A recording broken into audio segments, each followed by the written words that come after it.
Bienvenue dans Terrienne, l'actualité des femmes dans le monde. Le choix de Terrienne, tremblez, les sorcières reviennent, disait un slogan féministe des années 70. Fini l'image repoussoire aujourd'hui de la vieille dame au nez crochu, au débossu ou à la grosse verrue. Représentation misogyne, héritée des procès des bûchers de la Renaissance. La sorcière 2019 est bien plus moderne. Elle est devenue le symbole d'une femme puissante et affranchie de toutes les dominations. Une enquête de nos partenaires suisses de la RTS. Il n'est pas si lointain le temps où on tuait les sorcières. À la Renaissance, les pouvoirs magiques des femmes dérangent l'Église et la science. C'est le début de la chasse aux sorcières. Toutes celles qui troublent l'ordre établi sont persécutées et tuées. Des milliers de femmes en seront victimes, comme la Catillon, une sorcière suisse brûlée vive en 1731 à Fribourg. Depuis, la sorcière a conservé une représentation négative. C'est la terrifiante sorcière verte du magicien d'Oz, ou encore la sorcière au nez crochu de Blanche-Neige, moche et qui finit seule et aigrie.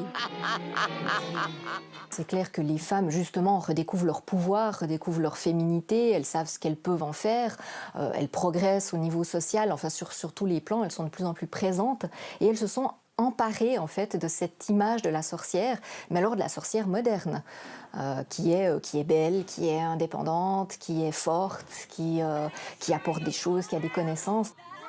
Les Genevoises ne sont pas les seules féministes sorcières, le mouvement est mondial. À Paris, elles manifestent pour le droit à l'avortement. Aux États-Unis, elles jettent des sorts à Donald Trump pour qu'il soit destitué. Partout dans le monde, les sorcières sont revenues. Justement, les sorcières ne sont pas forcément celles qu'on croit. Notre coup de griffe cette semaine s'adresse à celle qui murmure à l'oreille de Donald Trump, Paula White, cette prédicatrice de l'Église évangéliste, pro-vie, anti-féministe et anti-pauvre, est devenue au fil des années l'une des conseillères dont le président américain ne peut plus se passer. Anti-avortement, Paula White est surtout controversée car elle prêche ce qu'on appelle la théologie de la prospérité. C'est en donnant de l'argent à son église, dit-elle, qu'on devient riche. La pauvreté est une punition de Dieu, dit-elle.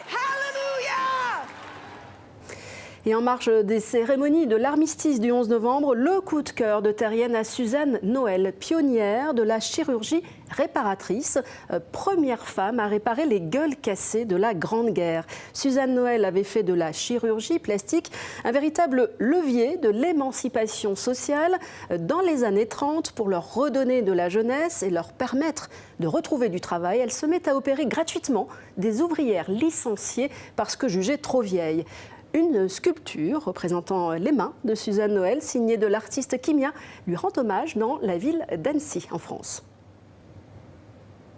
Tous ces sujets et dossiers sont à retrouver bien sûr sur le site de Terrienne et via les réseaux sociaux. À la semaine prochaine.